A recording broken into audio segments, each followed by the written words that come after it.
especially in recruitment, so often they haven't thought about how many hours they're wasting. Okay, it might cost 20 grand. How much does their time cost? Rational conversations typically end in, can you send me an email?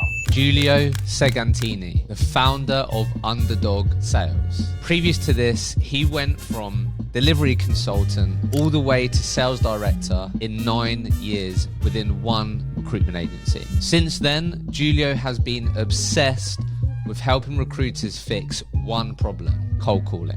We cover everything in this episode on cold calling, the mindset you need to cultivate. So getting into that mindset of this will happen and I need to power through these rejections in order to get to the good side is a bit like getting to the mindset that I'm gonna have to sweat to build muscle or to lose fat. How to plan for cold calling sprints. So if there's a vacancy or you know this company's hiring, you wanna call hiring manager, the department director, as well as HR. Scripts and what should your script consist of? And this is what most people get wrong at the beginning, is because they're so focused on what they're gonna say, they don't listen. And then they lose so much about what the call is about. Nailing the pitch and leading with problems. But the logic is you wanna go back to the problem and you want the prospect to deal with the objection, not you to deal with it. Because then they can overcome their own belief about it. Enjoy this week's episode. Giulio, welcome to the podcast. Thank you so much for having me. I'm honored to be here. So I personally reached out to you. I picked up the phone. I really continue to enjoy your content on LinkedIn. I'm like a huge learner of sales. It's something that I'm always trying to get better at. And I always respect people that are on a journey to help people get more out of their sales activity. Like, sales is hard. And yeah, I just have a lot of time for that. So I wanted to bring you on the podcast. As you all know, recruiters often struggle with business development. It's a really common area for people that they want to improve, want to get better at. So today, I'm really excited to sort of dig into specifically how everyone listening to this can get more out of their cold calling activity. So we're going to really get into the granular details here with everyone, which I'm really excited to do. But I guess just to give everyone some immediate context, and then you can add a bit more color to it if you may. But why I also wanted to get you on is that you spent nearly a decade in the recruitment industry before you went on this more recent journey. But you went on the classic recruitment journey of starting as like a delivery associate, and you climbed the ranks and got all the way to client services director over 9 years within one firm. So, you know, you've obviously probably yourself gone on a journey of being absolutely terrible at sales, new business, to becoming better at it.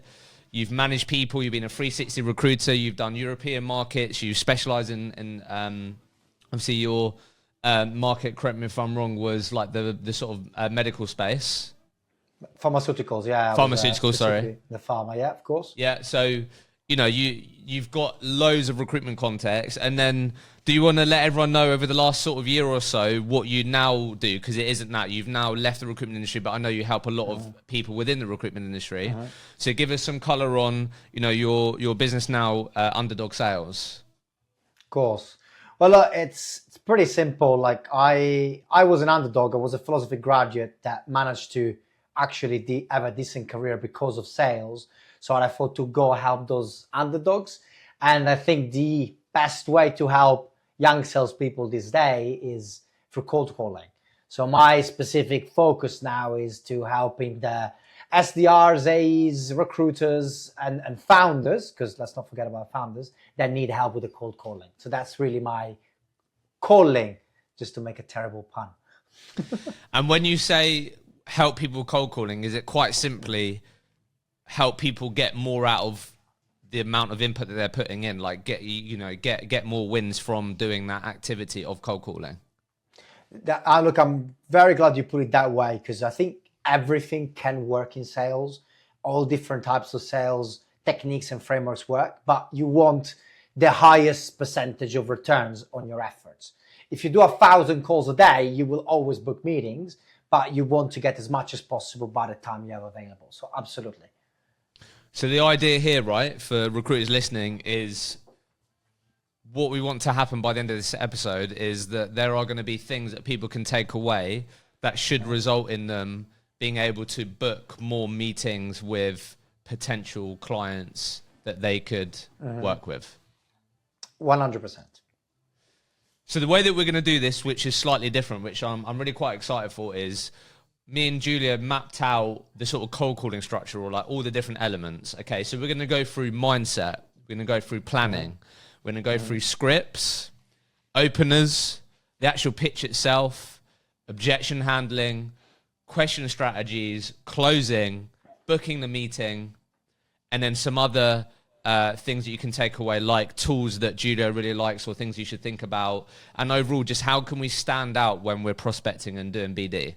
So my goal here, as you're listening to this, is I'm really going to try and act as if I'm a recruiter who wants to get better at this certain activity.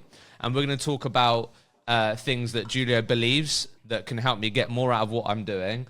You know, some of this might sound a bit of a coaching session, but I think that might make this even more valuable for people listening.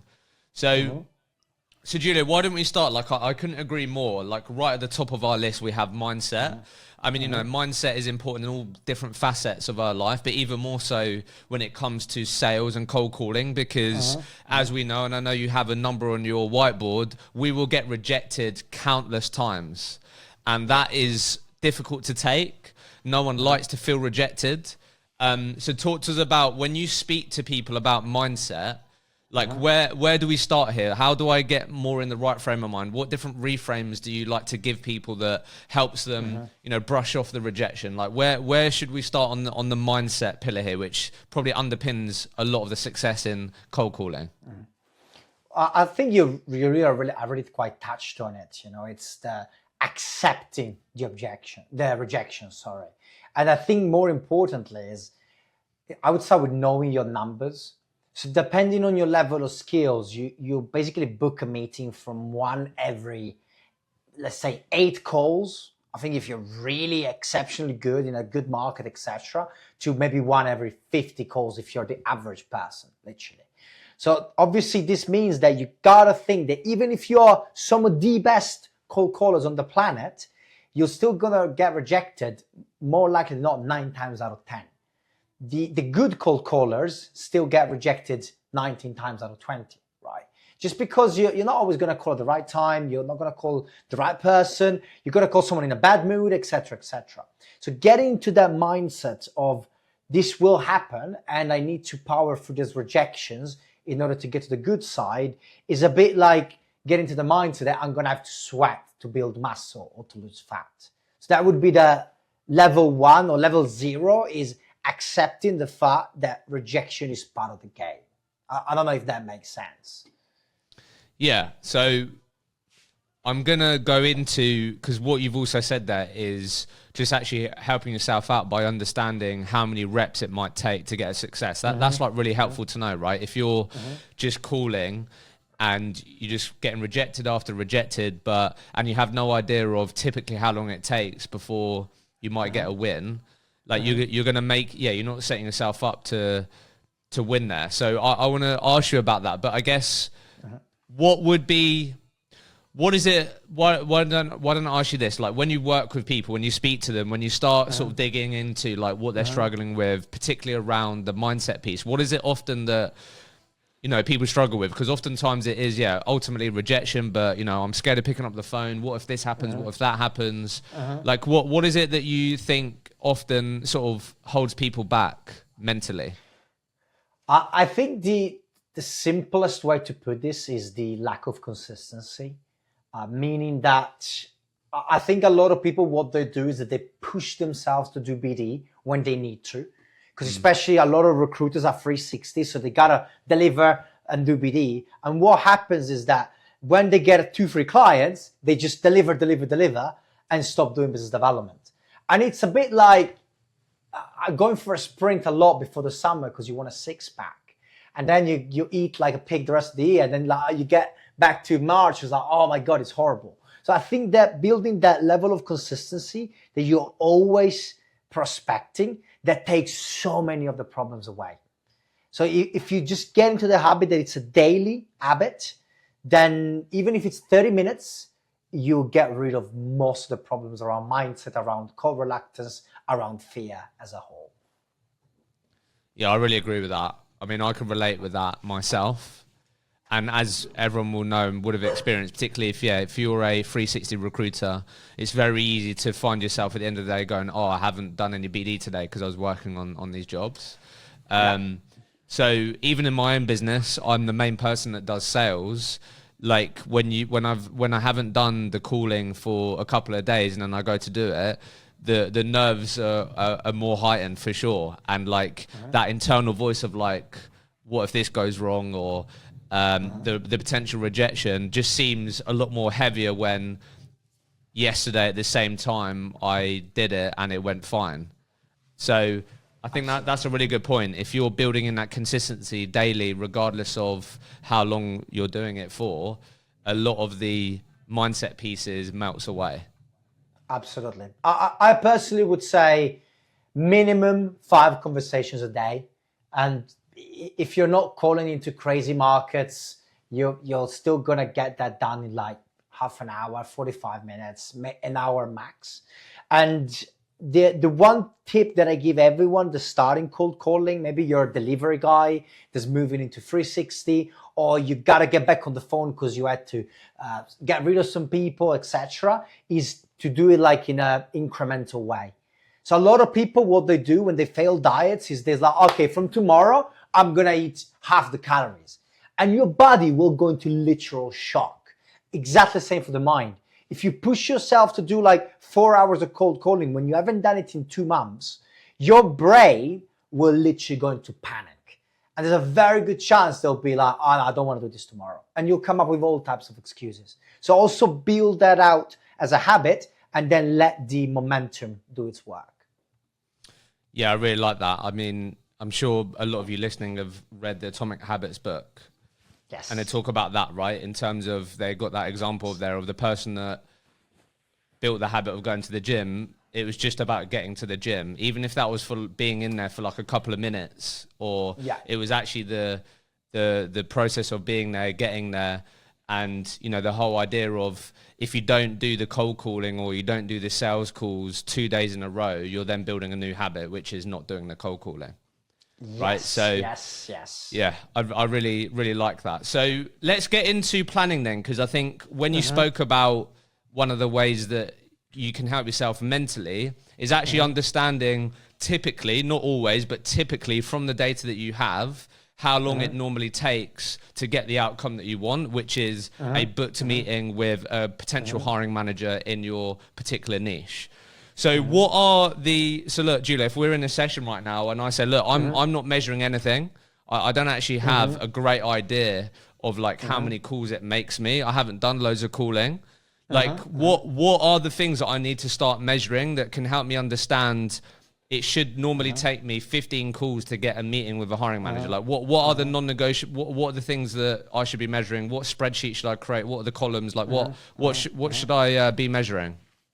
I mean, look, if you can, I think it's 5 meters that I look at. I've got it written down as well myself, but it's obviously the pickup rate is the first one. Because let's say you work in a really tough market to get people to pick up the phone, then you're going to need more dials or a parallel dialer or whatever. So the pickup rate will be the first one. I think in the UK, you typically look from 10 to 20%. And the first dial will always have the highest pickup rate. So I would think about pickup rate is the first, because that will tell you how many dials for a conversation. Then how often do you fail at your opener? And as a general rule of thumb, 1 out of 5 is normal. So that means you're just catching someone in a meeting in a bad mood, etc. If it's more than 20%, typically either your opener or your tonality sack. That's the first thing to think about. Then I would say at least 1 out of 4 conversations should move into after your pitch, should move into a more in detail conversation. So that means that if that's not working, your pitch is wrong. And then at that point, what you really got to look at is how many then convert into a meeting.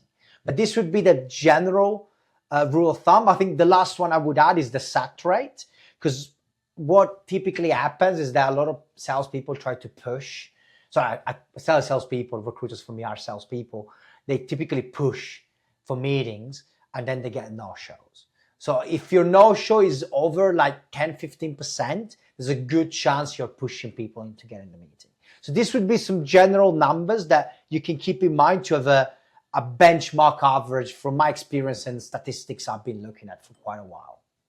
Okay, so let's just recap that. So if I'm not measuring anything at all, and I want to have a bit more of an understanding and a science behind what's working or how long it takes me to get the outcomes that I want. So the first sort of column on my spreadsheet that I want to be measuring is basically number of calls. Second column will then be so number of calls, and then the second column would be the amount of calls that get connected and someone picks up, so the pickup rate, as you said. Absolutely. So how many people do I actually get through to? Yeah. So then you'll have a conversion there. I've done 10 calls and only 3 people have picked up, for example. Then what you're saying is, then what you want to measure is how many people let you go beyond your opener, essentially. So how many people go, yep, like, okay, I'm happy to give you 30 seconds, 45 seconds or whatever. So then we go from, like you called it, like failed openers, basically. So where people have gone, Giulio, look, now just isn't a good time. I've heard that opener 50 times already, like, go away, take me off your list. So then we're measuring how many people let me get into, like, my pitch, essentially. So then you'll have a conversion there. Then what you're saying is, then am I measuring the amount of people that I then have, like, a conversation with? Is that what you're saying? And I would say conversation for me is like over 2 minutes. Yeah, so below, 2 minutes means you're starting to talk about some real stuff. Yeah, so over 2 minutes. Over 2 minutes for me is a conversation. Before that, you could just be handling objections in very often. If you book in a meeting in 2 minutes, either they're absolutely desperate, or you're referred, or they're not showing up. Yeah. Okay. Cool. So, yeah, I guess we might call that like successful conversations or like sales conversations or whatever. Yeah. And then the final column will be then meetings booked. Sorry, not final column. Second final column will be meetings booked. And then the final column will be meetings booked that were held, that were attended. Yeah, exactly. Correct. Okay, cool. And then the idea here, Giulio, is if I build out this data in my spreadsheet, then I can have a way more clearer idea of like what I need to do to be successful with this channel. Right, how many calls do I need to make 100%. to get to, and we make it a lot more scientific, a lot less emotional, 100%. A lot less guesswork. Yes, absolutely. Okay. If you know the numbers, cold calling is a repeatable process. That's why companies spend millions to build out departments at times. It's just because it's a repeatable process. You do X, you get Y. Yeah. Okay. Cool. So we've spoken a lot on here, and I'm sure you did it in your career, but obviously there's also then the planning of like building your lists and making sure it's the right ideal customer and these things. I think let's just assume, because I want to move on to the stuff that I'm sure people get even more value out of. Like, let's just assume that everyone listening to this understands their ideal client profile. If you don't, you really need to understand this.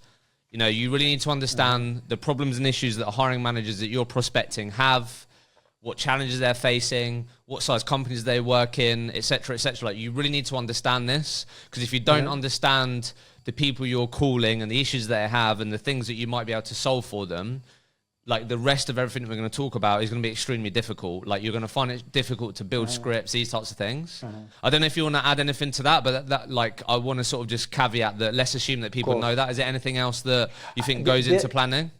There's one thing on the list building, I would say never just knock on one door. So if there's a vacancy or you know this company's hiring, you want to call hiring manager, the department director, something that most people miss, as well as HR. Talent acquisition for me is always the last stage, unless it's a really big company.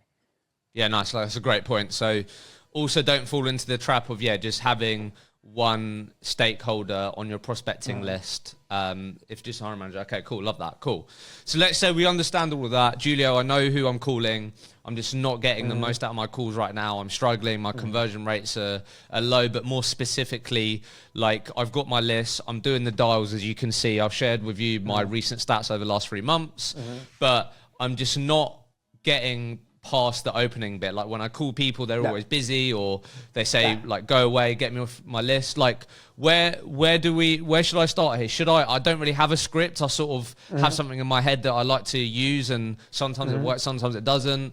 Like, talk to me about where would you start with me? Should I write down my script? Where do we start with openers if that's something that I'm struggling with? Sure. Well, look, I typically look at given a range of options, at least 3 options. Because the most important thing with cold calling, as most people will tell you, other than mindset, is the tonality.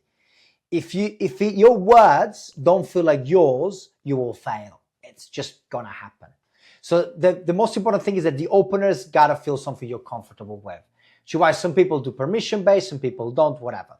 I typically, let's say 3 main options I would use, maybe 4. So the one, I'm gonna skim that over that because it's the most complicated, and it's the really personalized one. So that's when you start with a very specific trigger. So I'll call you up and say, hey, Shimla, I've noticed you just joined company X and you guys are currently hiring for this position. Do you mind if we talk a little bit about that?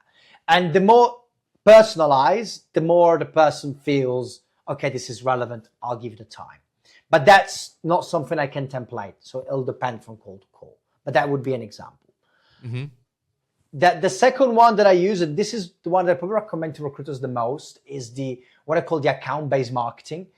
And it's essentially a very non-aggressive opener. Works really well in recruitment because people get so many calls. So if you sound like a recruiter right away, people get the guard up immediately, right? And this is something typically like a lot of, you're not expecting my call, Hisham. I was wondering if you could help me. You're actually part of a group of 27 IT companies or software houses I would personally like to work with, but I don't know if it's relevant or what the process is. Can you help me? And this works quite well because you're asking for help twice, so it doesn't tend to trigger that instant, this is a sales because I wanna fight back. So let's go through that again. What are like the core interchangeable bits there? So you said, sure. Hey Giulio, you're not expecting my call. You're actually on the list of sort of companies that I would love to work with. Mm-hmm. Can you help me? Obviously I don't know what the process is on, going about doing that. Can you help me do that? Like, just talk us through that again. What are like the core elements of that, just quickly, because I think that'd be really helpful for people. Of course. So look, when the person picks up the phone, they are in fight or flight mode. They don't know your number. They don't know who you are. They don't know your voice. So you want to calm that subconscious mind. And this is why you immediately address that. You're not expecting my call. I was wondering if you could help me. This part immediately puts their mind at ease. It's like, okay, I want to be helpful. Most humans want to. And then you go with like, look, you're part of a list of 27, and then you put their niche in. So they know it's relevant. They know you're not some car sales or life insurance or whatever. So be like, look, you're part of 27, and the more detailed, the better. You're part of 27 maintenance managers in Swindon I would like to work with. And then you, so at this point you tell them what it's about, but then you take a step back. Is like, look, I don't know what the process is or if it's relevant. Can you help me? And then you hit them again. Like this one, whenever I delivered it with agencies, they typically seen, with HR, it works like a dream. Like they've seen like 90% hit rate. And then if the tonality is good this is probably for the more delicate recruiters. Like I don't use it because it doesn't go well with my personality. But like if you're a bit more, not a very salesy person, it works very well because it just removes the barrier. So that would be the process. Am I making myself clear? Yeah. No, I think that's really great. And I think what I also really like about that is, as you said, what you're also doing there is you're going to be sounding different. You're not sort of calling people saying, hey, like Giulio, notice that you're hiring for this person. It's been live for however many weeks. Like these people have probably heard that time and time again, and they're going to be in that fight mode where it's like, no, like we have a process, like get off the phone. So that's the second one. Goes through the other two then. So look, then there's a typical, this is a sales call, okay? And I use that. It's one of my favorite. I have slight variation, which is something like, look, we don't know each other, so it is technically a cold call. I'm not sure if you want to throw the phone out the window or let me explain why it could be relevant. It's totally up to you. And this is just a variation on the pattern interrupt that Benjamin Deney made popular. Generally works well with the personality that's just wants to be confident about it. Look, it's a cold call. I'm not going to hide behind anything. Like, just let me have the time. I like this specifically because you get lower compliance rate. So less people will let you, but the ones that do know exactly what it is. With the first one, sometimes you're going to get people like a bit confused.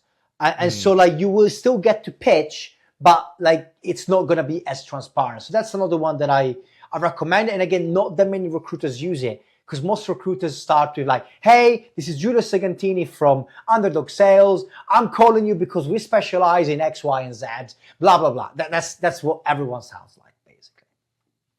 And what's the fourth one then, the final one? So the fourth one is the purely humorous one, and is the addressing the elephant in the room. This is actually what I used to use back in the day, which is something like, look, I'm going to be upfront, I'm a recruiter. I'm probably the 10th one that calls you today, right? And then at this point, it's so exaggerated that typically the person's like, well, it's not the 10th. All right, look, if I promise to not sound like everyone else, though, will you let me have 30 seconds? And it's a bit more like that casual, I know I'm a recruiter. I know you get a lot of these calls. I'm going to own to that, and I'm going to address that elephant in the room. So there's variations, like Benjamin says, like, if I tell you I'm a recruiter, would a piece of your soul die? But that's probably a bit too extreme. I like something a little bit simpler in this case.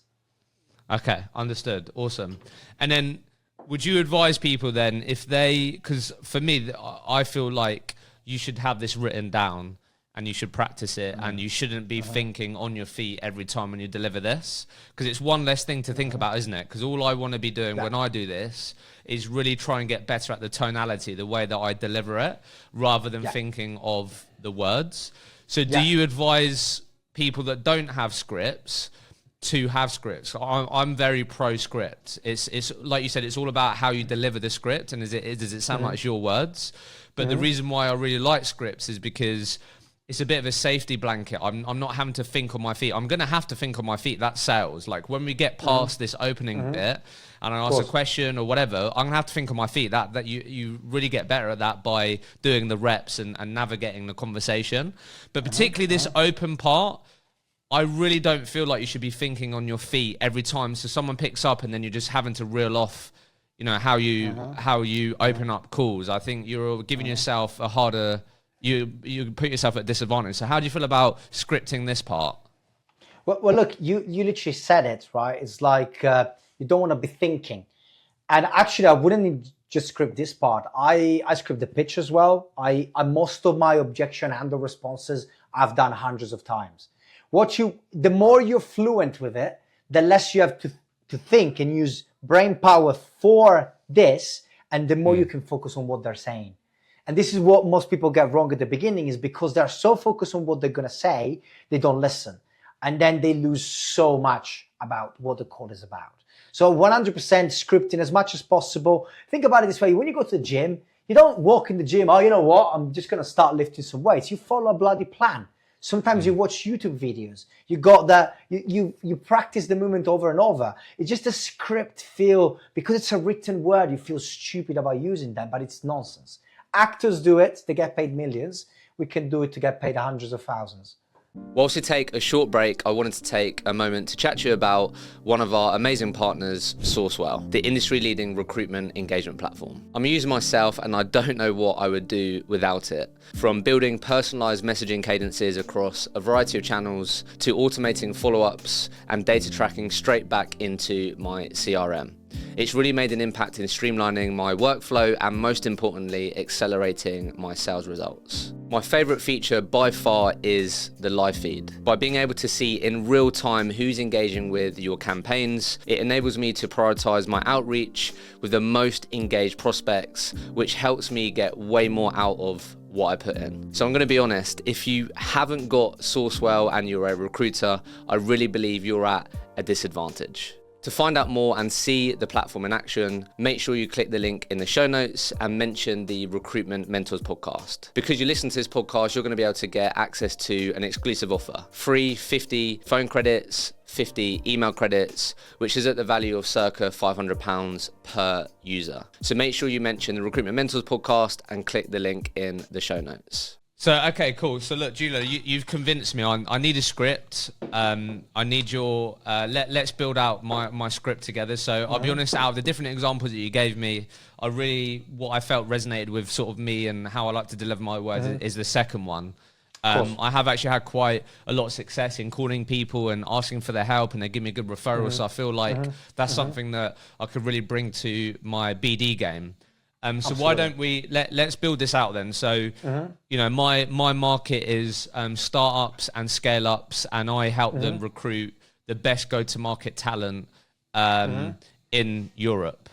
Typically, I focus on startup and scale ups in the UK. And more specifically, I work with startups and scale-ups in the ed tech space. I'm really passionate about education, training, and development.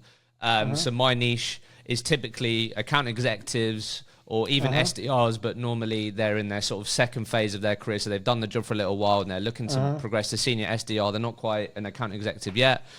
Or account executives, or then SDR managers, or account executive managers, or sort of heads of sales. That's typically the types of roles that I do. It's all permanent.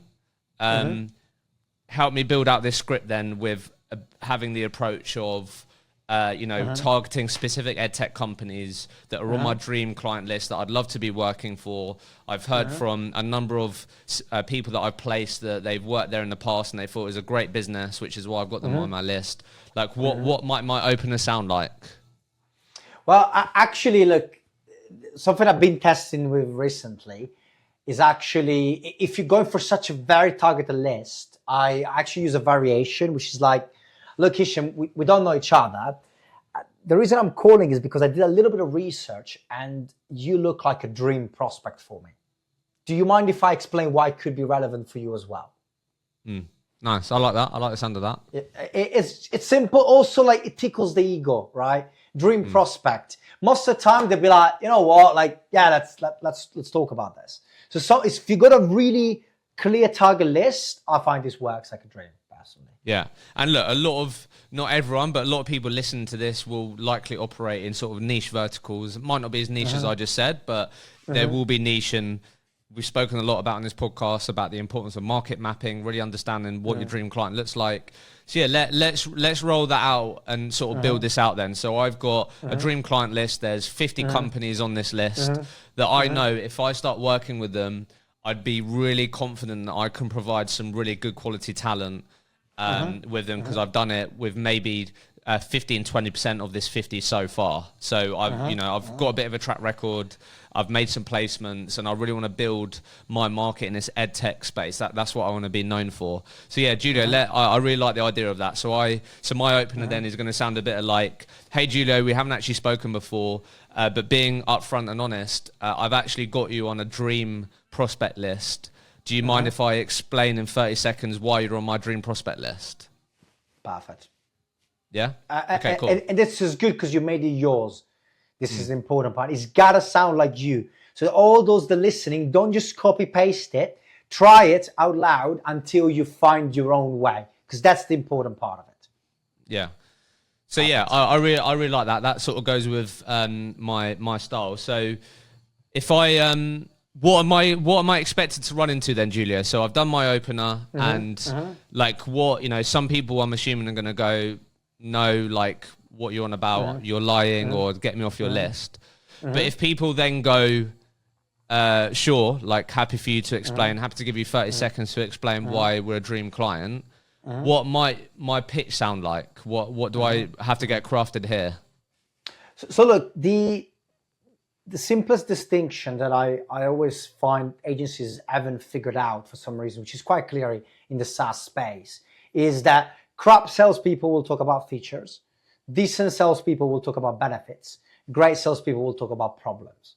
So instead of starting with something like, the feature would be like, I've got a list of 150 account executives you could talk to, right? Which sounds far-fetched. It's irrelevant to the prospect. Is not that relevant, and it's just gonna get them a bit like, okay, this sounds like everyone else. The benefit would be, something like, I could get you to interview someone tomorrow, blah, blah. So you can drill deeper, but again, you're triggering the prospect resistance, because that's what most agencies are going to tell them. So the focus would be, what is the problem that these people are facing that you can actually fix? And this, the more you know your market, the more different this will look. So for example, someone in the edtech space, I roughly know a little bit what that might look like, right? It could be that they keep getting, well, you know, one of the problems you might be facing, so I talked to founders of the edtech space, and one of the problems they face is that they keep getting HR tech salespeople instead of edtech, and most recruiters think they're the same. And that could be a problem that they might be facing that hits them quite a lot, because it's just different, and they're not going to have the same type of skill set. And that's so specific to them, they don't know, okay, this person knows what they're talking about, right? And then drafting problems as specific and as visceral. So they gotta feel like the problem that they're sitting there at night when they're eating dinner with their wife, and that's actually what they're thinking about. And if you can hit 2 or 3 of those problems, you're typically gonna get some of them like, okay, go on. And that's where you want them to be. So let's build this out a bit, but maybe let's just make it a bit more general from what you've seen. Sorry. No, it's fine. That's good. So let's just, you know, play this out and think about some of the common things that you've helped your recruiters build out. So things that, just from what I know, you know, I might end up leading with benefits around, you know, the amount of time it's taking these busy hiring managers, because I normally sort of prospect directly to hiring managers. The amount of time that these hiring managers are losing to going through unrelevant CVs or even not that good quality interviews, which is then resulting in these people finding it really difficult to hit their target or having less time to do high leverage tasks. So the time maybe that's being spent going through unqualified and not very good quality candidates is something that I might draw on.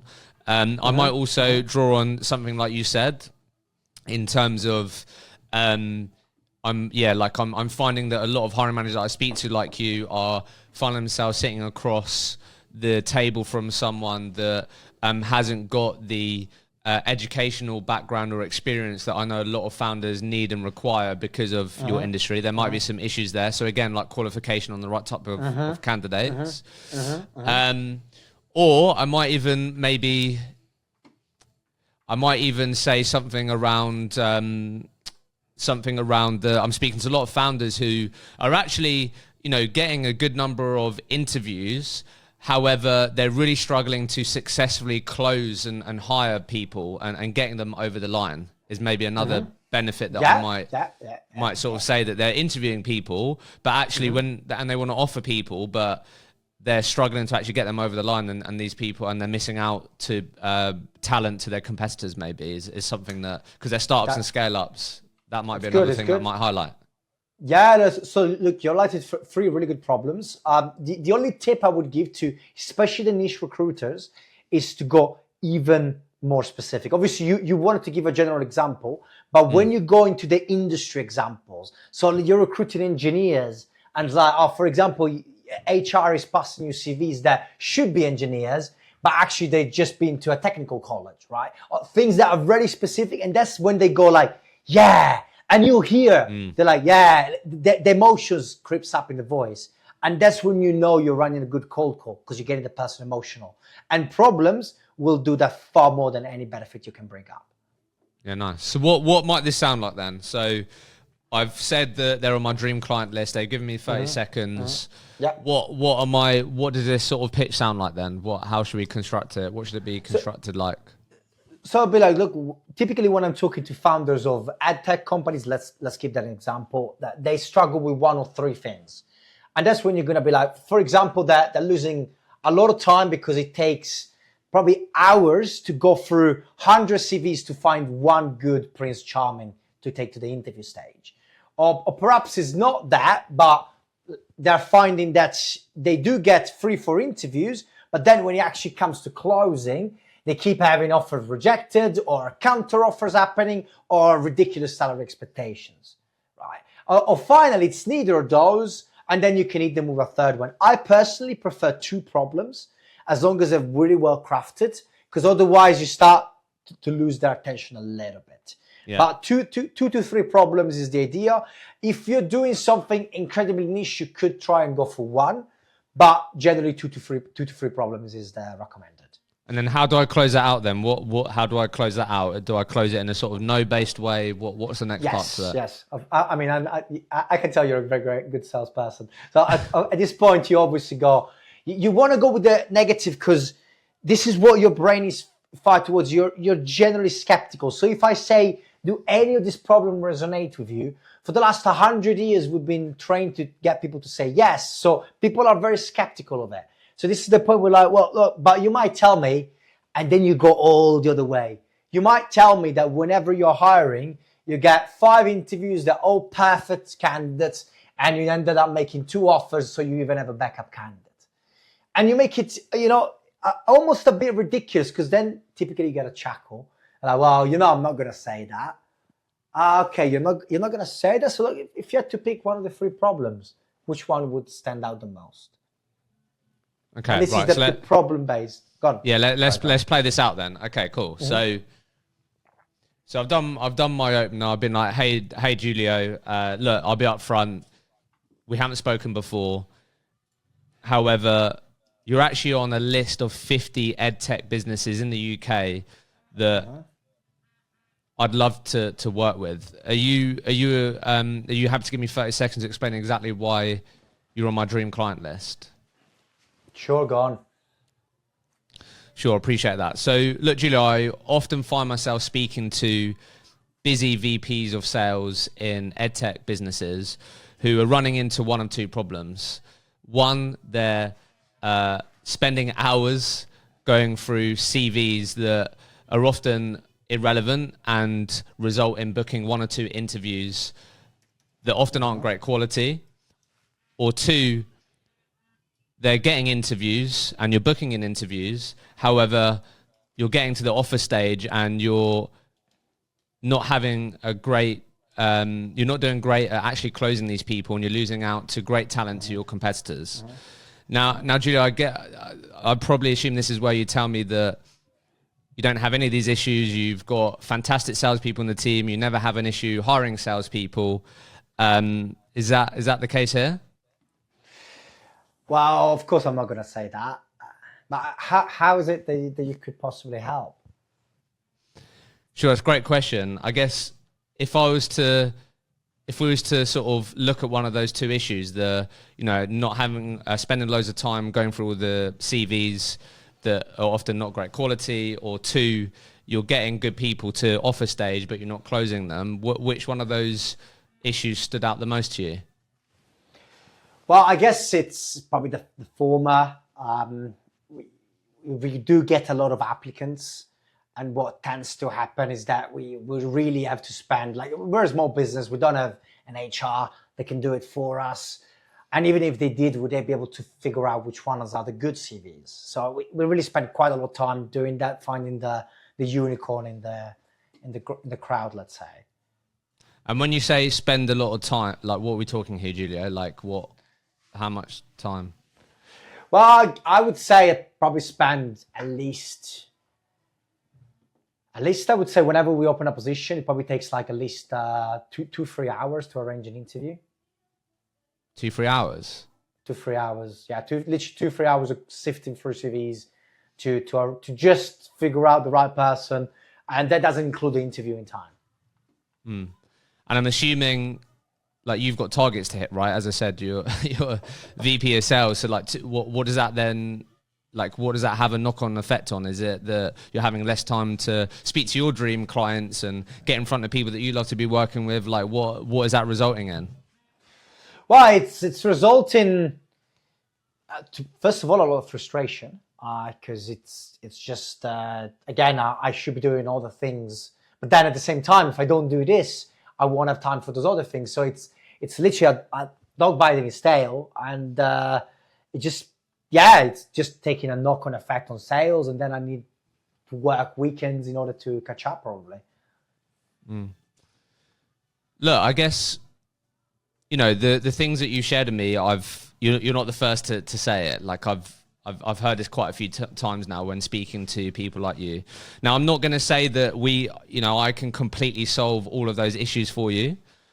But if I was to say that, we could reduce the amount of time you're spending going through interviews, and you could spend more time actually in front of potential great salespeople that could help you achieve your target this year, would it be a bad idea to book in a meeting when I'm not calling you out of the blue where we can discuss this further? I don't think it would be a bad idea, no. If you can help, I'll be keen to listen. There we go. We just ended up doing a role play. I just sort of freestyled there, but man, that was beautiful. We need to break it down now, because that was so masterfully executed. Like, I love that. So obviously we were speaking about the pitch, right? So we've had our problems. They did it to us. Like, talk to us a bit about what, like, you didn't give me loads of like huge objections there, right? So of course. What are the common objections that you're helping people with? What am I probably going to run into when I'm not dealing with? Because I think oftentimes where people have a gripe with role plays is it's often the way that it's probably not going to be like in the real world, right? So what are the just go through there, because we didn't really run into like any major objections there, but what are the objections that you're often helping recruiters overcome, and then let's just sort of unpick how you typically approach objections and navigating those. Just before we do that, one thing I want to mention about your role play, because it's crucial for the listeners, is what you've done there after the problem is that so many people will try to close right away. They got a problem, I'm going to close. Instead, you made the problem clear. So what does that mean? So you want an example of that problem. That's one of the most important things I've learned. Once you have an example, it triggers what is called the availability bias. If I can think of an example, it becomes real. So once you have the example, that's the minimum level to close. So without the example, you don't close. So that was right. great. Okay, I love that. Yeah, that's great. So when they said spending loads of time, I then said, what do you mean? So like, how much time is the example? I said, how much time? Exactly. And then at that point, I'm thinking, because I might have not even thought about it. That's the thing, especially in recruitment, so often they haven't thought about how many hours they're wasting doing something. They could pay someone, okay, it might cost 20 grand. How much does their time cost? Almost always going to be a winner. So that's the point where they go, it cost me this. And then you followed up, which, okay, but what does that have a knock-on effect on? That was beautiful. I love that. So this is when I'm quantifying, well, and I played it. I was like, well, actually it's annoying, it's frustrating. And that's the emotions. If there's emotion, there's action, and that's what you want. This is why, like, when you talk about numbers and things, you're having a very rational conversation. Rational conversations typically end in, can you send me an email?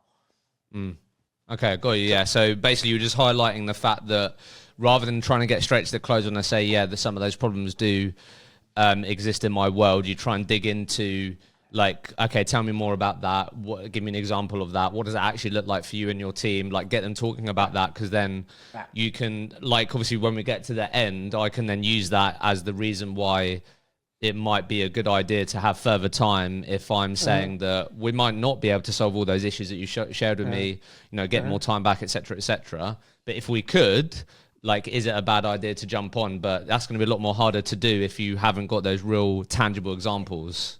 100%, because I haven't got emotional. I haven't had the time to become emotional. I don't have the quantity in my head that it's making spending my time with you worth it. And also it's not quantifiable in terms of like what I might get out of it. So that's why I loved it the way you've done it. And that's what people should be thinking about. You also could have run into me saying, it takes me 10 minutes. Right. And then this is probably not such a big problem. They're not going to pay 15 grand for that. If it takes him 10 minutes to go through the CVs, that's not a big problem, and they're not going to pay you. And you also want to know that before you get yourself committed or your hopes up on a client that might never close.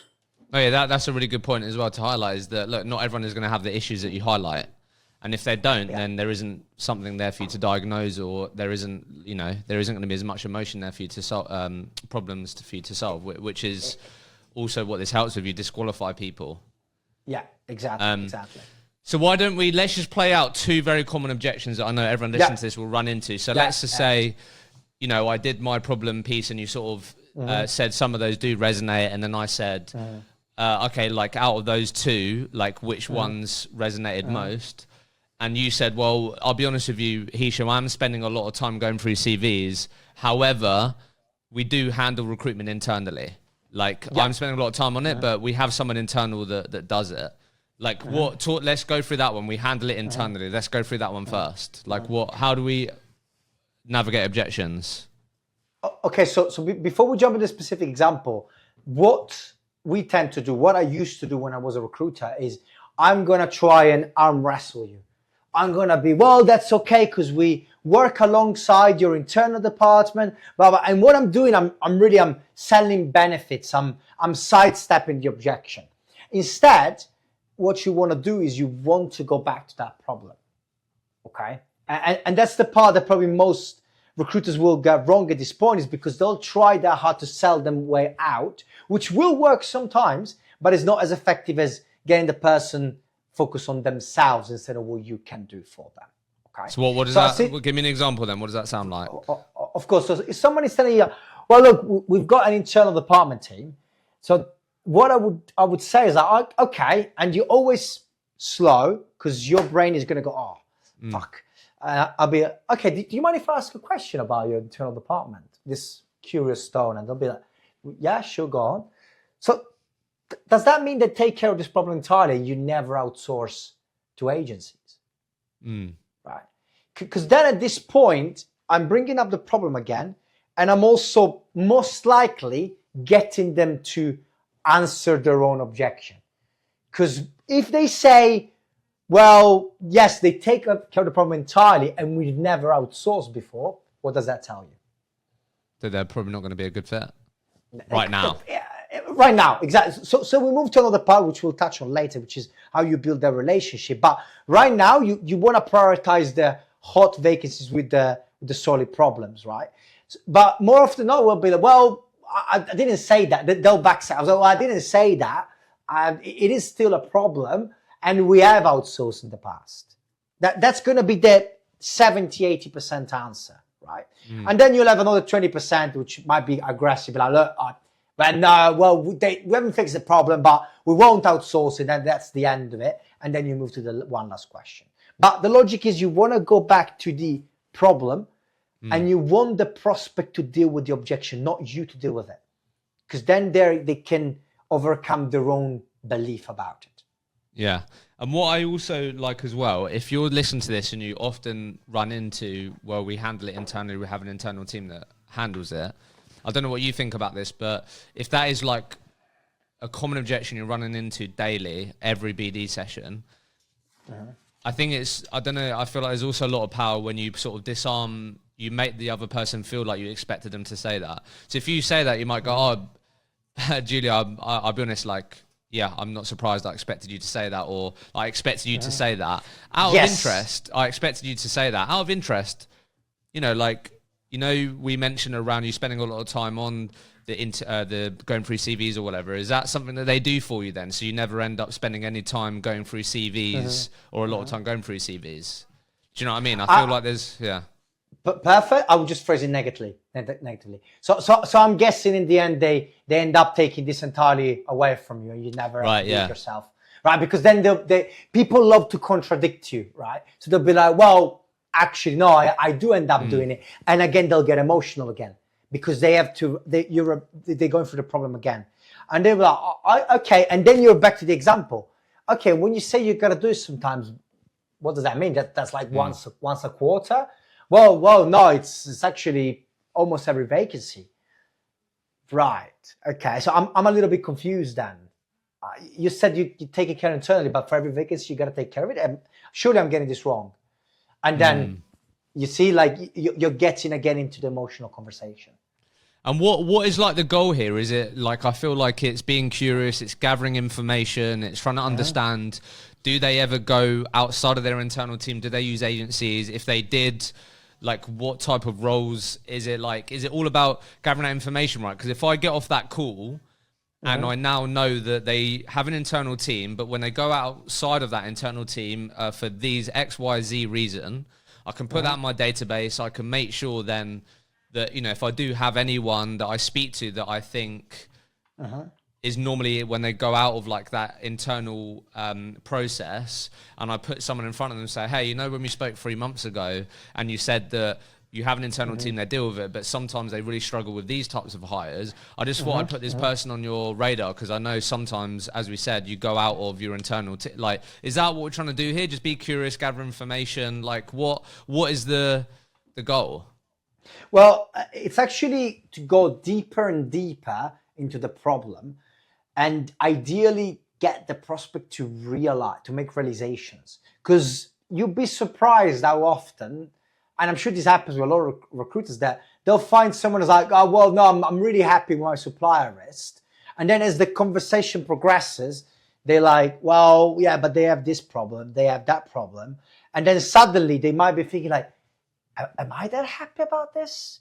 And that's the real difference between the top level salesperson and the, let's say, good and average, is that you get the prospect to think so deeply that they might make a realization they didn't know they needed to make. And that's the top notch. And when you do that, you're also communicating to the prospect, imagine what I'm going to do when I'm looking for candidates for you. And I feel like this is where we're getting into question strategies then. And I think this is like such an important pillar, which is something I'm always trying to work on. Like, because I feel like you're only getting them to have those realizations, getting them to think deeper if you're good at asking questions and you're good at sitting in that pocket of, like, you know, where normally you might sort of be a bit, I don't know, not scared, but, you know, it's hard to, I think that's what I think is really hard to get good at without being in the pocket, without being in the ring and taking the punches, right? Because that's where you 100%. Get the reps. And like when they're sort of saying certain things, it's then having the ability to go, oh, that's interesting. Like, tell me more about that. Or like, you know, you mentioned this, like, it doesn't sound like that's happening. Am I correct? Am I hearing you right here? Right. So tell us about, you know, we put question strategies. Let's try and make this applicable for people. What are like frameworks that you equip people with? Like, you know, the ones that I like to use are like repeating back, you know, what people say, or, you know, using the label piece, you know, Chris Voss stuff. It sounds like, or it seems like, is really powerful. Yeah. So what are those common question strategies that can help people think deeper? Because that's what is going to result in people getting more out of the calls. Okay, so look, let's try and put this in a framework as much as possible. So you mentioned mirroring and labeling. That's what I would say is more to get the conversation going. It's like a kindle to the fire. At the beginning of the call, very few prospects, even if your pitch hits, are going to be very forthcoming. Mirror and labels. A mirror is when you repeat like 1 to 3 words that the prospect has said back to them, more in a question tone. So like, oh, you mentioned probably not a problem. And then they'll be like, well, and then they'll tend to expand and fill in the blanks. Then the labeling is more when they discover something like, well, yeah, I'm having this issue. Well, it sounds frustrating.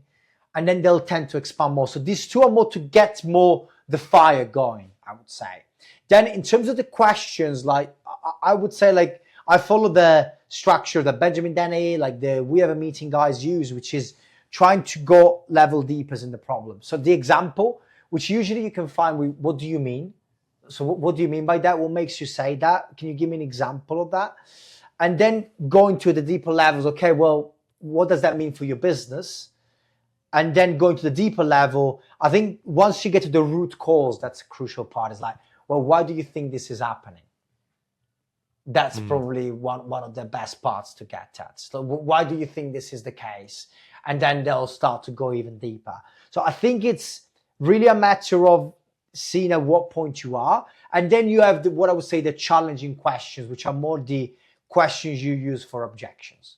We'll get back to the episode in just 1 minute, but today I'm excited to talk to you about one of our partners, Firefish, the recruitment CRM that accelerates data-driven growth. The problem with most recruitment CRMs is that they are just a database of records, meaning they become just one of the many tools that recruiters use every day. Like with all systems, the records are only as good as the data being captured. Our sponsors Firefish know that for agencies to win faster, data needs to be at the heart of their business, making your CRM the single source of truth. With over 10,000 records created and updated every day and 85% replacements from existing candidates, Firefish enables recruiters to enrich and engage their data, equipping you with real-time insights needed to win faster. To learn more about Firefish and take advantage of an exclusive Recruitment Mentors podcast offer, make sure you click the link in the show notes and mention the Recruitment Mentors podcast when speaking to the Firefish team. Okay. Awesome. Love that. So you mentioned mirroring labeling is more of an opportunity to just have them share more, talk more, which then gives you opportunities to then ask more of these types of things. So what are the frameworks there then to like get people to think deeper? Like, is there certain framings or questions, or just help me understand a bit more about that? Like, how do I get a prospect to think a bit more deeper? Because that seems really crucial. Cool. So look, the first thing is, and again, I've learned this the hard way, is to look for weak language. So things like probably, I think, I don't think, it could, the last time we checked. So like this type of things that are not like, this is not a problem, or I never thought about this, or I never seen this, etc. So then trying to mirror back and get this like questioning around the weakness of the language usually will get people more emotional. And sometimes I've had a guy that kept saying probably, and I was like, look, you said probably 3 times. And he said probably again, and then it's like, oh Christ. I was like, well, look, I think I'm just a bit nervous, but I don't mean it, but he was really thinking about it. So the weakness in the language and the terminology they use, and you can only do this if you're really paying close attention to what they're saying. So always hunt for that potential weakness in what they're saying. And what else might that sound like when you say weakness in language, when they're saying, like, what else might that sound like? It's literally like think, believe, probably, maybe, perhaps, like anything that's not a definite, it usually will give you the chance to say, well, look, do you mind if I ask something? Like you mentioned probably. Why? And by the way, why is a very powerful question. It gets people very emotional very quickly. So don't use it sparingly, because you'll get people a bit too emotional at times. But like, why did you use the word probably? And then typically they'll come up with the example themselves. Well, it's because last quarter we had this. And then again, you can go back. So what does that mean? And you run them deeper and deeper down the funnel. One important thing is, if you're going to ask a question like, look, you keep saying probably, etc., before you want to soften it. So it'll be something like, look, do you mind if I ask a bit of a personal question? You keep saying probably, maybe, you think, why? And then at that point, it's more likely you're going to get a real answer out of it. Mm. And again, I feel like for those listening, this might be so far off what their calls might sound like. How do we get better at this? The only thing I can think of is being willing to look back at your calls, understand where maybe you could have asked a further question. So being willing to look in the mirror and like coach yourself or be coached. So listening back to your game tape. Maybe I might have, on my scripts some of these list of the weak languages to look out for, or questions that I can ask. But besides that, I feel like I'm having to be in the ring, in the pocket, doing the reps. Of course, absolutely. I mean, I would say I have a habit. Every time I call, you'll know when you're flanked a call, you know it. I mean, if you're not an idiot, you know it. And I will stop for a second and I will role play it back. So, like they will have said something like what was it recent? Someone said recently to me is like, I would have to drop dead. Like what would it take for you to consider this? Like, I would have to drop dead. And when I replayed it back, I was thinking like, right, okay. And when you die, who should I be talking to? With this tonality, and that would have probably got them laughing. And then it would have given me the chance to do something else, right? I recently did a crazy one. Someone said, I'm not interested. And I was like, well, what if I do an Italian accent? And the guy just burst out laughing, and it's like, you know what? Go on then. It's like these little things to play around with to just get better. That's the crucial part. And then where do we when's like the right time to close and have the ask of like the meeting then, and how do we frame that then as we get towards rounding this out? Like how do we close this out? So look, I think it's, without the example, you don't even think about it. That's my general idea, because it's just too early. So you want to list the example. So the example tells you the problem is real. Then you ideally want to test the willingness to fix it, right? And in order to do this, you want to know what the impact is or what the root cause is. Because if, for example, like sometimes I called a guy today, and he was banging on about people not picking up the phone, and then he kept talking about how it's just the way things are. And then I kind of asked, like, look, do you want to ask you a weird question, which is probably the one you guys heard before, is that, have you accepted this is the way things are? And he was like, well, yeah. I actually disqualified him. Because if he doesn't want to fix that problem, then you should move away from it. And so reversing this back is like, you want them to have the problem, be aware of the problem, and have some willingness to fix that. Because when they express any willingness to fix that, so they've tried to do something already, or they are doing something, etc., you know that this is a topic that they'll be keen to talk about. And this is the part where you can go, well, look, it sounds like something is on your mind. It's on your mind already. Would it be a bad idea to have a sit down and dig a little bit deeper to see if I can fix this problem for you? Right. And so it's a minimum level of emotions, a minimum level of interest in fixing the problem, and an example. I would say this is the ideal time to close. And what else might that sound like then in a recruitment context? Is it that, yeah, if you get to the point where it's like, okay, so it sounds like you've got these challenges, or you're struggling with this, you're spending a lot of time doing this, like what have you done so far to try and get more time back, or to try and reduce the amount of time that you're spending doing this? Are they then going, well, I'll be honest with you, we have actually used a couple of recruitment agencies, but they haven't delivered or whatever, or we've actually, given the job brief to our internal recruiters again, and they're started to work on it again. Are those types of things that I'm hoping that I hear? And then is that then when I go, okay, well, is it going to be a bad idea then to do, and then go into the closing? Like, is that what these things might sound like? Or I would say if they bring up something like that, it's becoming a more rational conversation, right? So what I would probably do is hit them again. So if they say something about, I would try recruitment agencies, I would probably think it was like, and I guess then you've written off recruitment agencies as an option for the rest of your company's career, right? And that's, again, they'll be like, well, no, I'm not saying that, because at this point, like, they are the one that are proposing they could be keen to look at this, right? Well, I guess then if I told you I'm not going to be like those guys and leave you hung out to dry, would it be a bad idea to have a further chat to see that I'm not full of it? Something like that, So I would address whatever new piece of information they give you. So if they just, I would just re-given the brief, I would be, so I'm guessing at the moment you're 100% comfortable that they'll deliver this time. And you want them to come back to you, because if they don't, then they'll bring this up later anyway.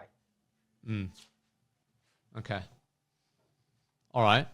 And then with the people that you've helped them, what are you typically finding that recruiters book in? Is it just like an initial meeting, these types of things? Like, what is it that you're typically finding people book that you work with? Because I'm sure it's not going to be a job briefing call. This depends wildly, is because like when I work with hardcore contingency agency, some of the time they just agree, they just do the briefing on the phone. Oh, wow. They literally will be like, you know what, if you send me a CV that's got these 3 elements, like, I'm happy to discuss terms with you. Like, would be, but again, it depends how niche you are, how aggressive it is. But let's say most of the time they'll be happy, especially post-COVID, they're happy to just schedule a 30 minutes Zoom Teams to discuss, okay, this is how it could look like. And it's more, I would say, a discovery call. That's typically what I aim the people are trying to do, because it's very rare it's going to be a briefing right away, and you want to discover before you negotiate terms or before you do anything else, because you might sometimes find, you know, like they'll give you that job that's been open for 14 months, been given to 10 agencies, they've seen everyone in the market, and the hiring managers wants like blonde blue eyes with 25 years experience with 30 years old, right? Like that type of nonsense. So like I think discovery calls should always be the aim. If it's even for 30 minutes to, again, dig deeper, because if you have the problems clear, you can always negotiate better rates as well. And then what can I do in between the meeting that can increase the chances of that happening? Like, do you often have a bit of a like, hey, look, I was just that annoying person that just gave you a call. I don't know, like, what's the sort of typical things that happen in between? Okay, so look, if you can't, let's say it's one of those cases. So I give a couple of what I call the passepartout questions. So there'll be a case where no matter what the case is, they're not hiring, or it's they just signed the contract with a retained agency, whatever, and it's not the right time.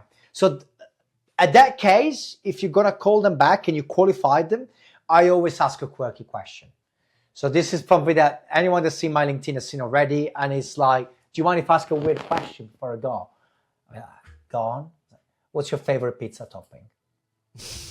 Right, and I swear, like, I ask this every time. And then I send them a follow-up email that's the subject of the email. And whenever I call them back, or even I leave a voicemail, hey, you're the pepperoni guy. I'm that weird guy that asked you that, right? And it just works all the time. So you could have variations to this. So it's like, what's your favorite subject in elementary school? But why do you do that? To be memorable? You just never be forgotten. Like, it's never happened I ask that question and someone doesn't remember me next time. And especially in recruitment, you always want to be remembered is better than selling and everything else, right? Because it's already going to be at the top of the mind the next time you call. And you know that most agencies, you're not going to get the client the first call, the second, the third. Sometimes it's going to take 8+ calls before you get the client. I chased clients for 5 years before finally getting some terms signed with them. So like, you want to be consistent. So that would be the first question the last question I ask. The other thing I would say is, if they're giving you nothing, it's the one last question. And typically what I'll do is, okay, if there was one role you have to pick, which is always a nightmare, what role would that be? And typically for 90% of people, a role will come up. And then powerful. You ask for an example. Oh, okay. C++ engineer working from the office. Can you give me an example of the last time you recruited for that? And you're back into the call, right? So this is one. The other one that I would do is like, okay, if there was one thing that you would change about your current suppliers for the better, what would that be? Again, they'll be like, well, they do take too long to send CVs. Okay, when you say too long, what do you mean by that? And again, you're back. So these are a couple of like last questions that will get you back in the conversation, will get the emotions going, I'll be more memorable. You only ask the pizza question if you're already done the problem qualification and it's just a bad timing type of situation. No, I love that. And then let's say that we book a meeting, we agree time. What's like your typical non-negotiables in between that meeting? Are you sending like an email? Are you making sure that you get emails sent over, or what do you typically advise people to do?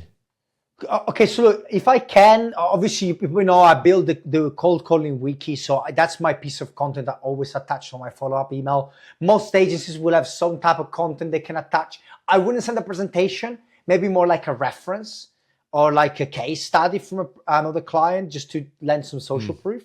So send those two things together. Make sure the subject is memorable, so it gets open. And then I typically, depending how far the meeting is, it's either 1 week before, if it's like 2 months away, 1 week before I'll give them a call. If it's like in a week time, the day before, you won't always get an answer, but I'll leave a voicemail and then a text, either the night before or the morning of the meeting, or text or WhatsApp, be like, hey, by the way, this is still happening. And that will massively reduce the the ghosting rate. And by the way, you can recover from reschedule.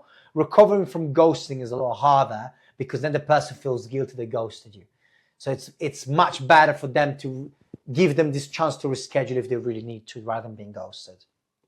And what about, and then do you sort of give them the agenda in an email or anything like that in terms of like what you're going to cover in that meeting that you've just booked, or not really? Yeah, well, I mean, typically I keep it quite vague, just because like you don't want to trigger any bias from their side. You can agree this beforehand. Once you book the meeting and it's in the calendar, you can still ask a few questions. That's something I recommend people doing. Personally, by the way, one question I always ask, or one thing I say, is I'll be upfront with you.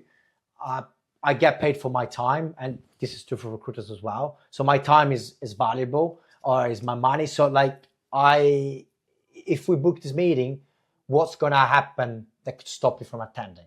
So I asked this question before. So I double close that meeting. And sometimes I can even make it funny. Look, from a scale of 1 to 10, 1 being you're going to pay the invoice without even seeing me, and 10, you're going into witness protection. How likely am I to see you on Tuesday? There's the whole range of things. But there's a reason I call myself the weirdest cold caller, right? All right.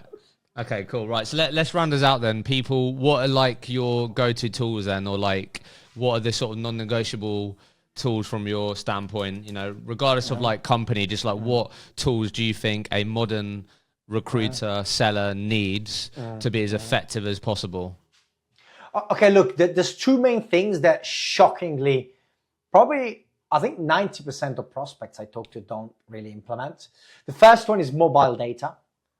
So there's a bunch of founders of like 20 to like 100 people, agencies that are like, my consultants are not calling, and it turns out they don't have mobile data. So you can find mobile data for so many potential options. So I would say, like, if you got budget, get Cognizant. It's a solid option for the UK. If you want to go a little bit lower, I use something called Full Enrich, which is like a waterfall enrichment. So you just put a navigator list and it'll just bring it up to you enriched, or something like Lucia. But mobile data, that would be the number one investment. It's typically like maximum 50 cents per number. And if you think about, it'll take you 8 times longer to try and connect with someone through reception. For me, that's just no brainer. So mobile data, absolutely non-negotiable. And then the second one would be the click to dial. I'm not even talking about a power dialer, but click to dial. The amount of companies I have that literally have got, some literally have the handsets, and I'm like, oh my God.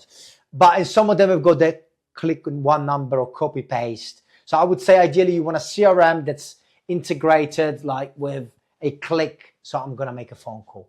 So that would be the 2 things. If you want to have a good cold calling culture in your business, these are the 2 minimum non-negotiables to have. Yeah, and I'd probably, just from my perspective, add like the call recording. Sometimes that's difficult, but I think, not being able to like review a really good call and listen back to it, or listen back to a bad call, I feel like just leaving a lot of growth on the table to get better at it. Yeah.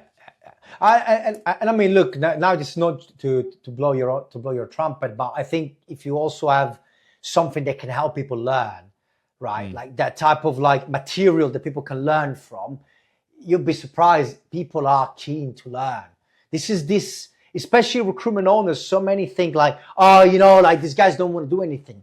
Most people want to work. This is the fundamental thing with human nature. We like to work. Otherwise, we would shy away way more than we do, especially if we enjoy the work. So if you give them the right tools, they're far more likely to want to do that as well. Love it. Well, look, we got to the end of our coaching session. I hope you all enjoyed that. I know, Giulio, you're more than happy to help anyone, or definitely get connected with Giulio on LinkedIn. But really appreciate you sharing all of that. And I'm really excited to hear the feedback on this, on how hopefully people can start implementing many of the things that we've covered in today's episode. Absolutely. Looking forward to that as well.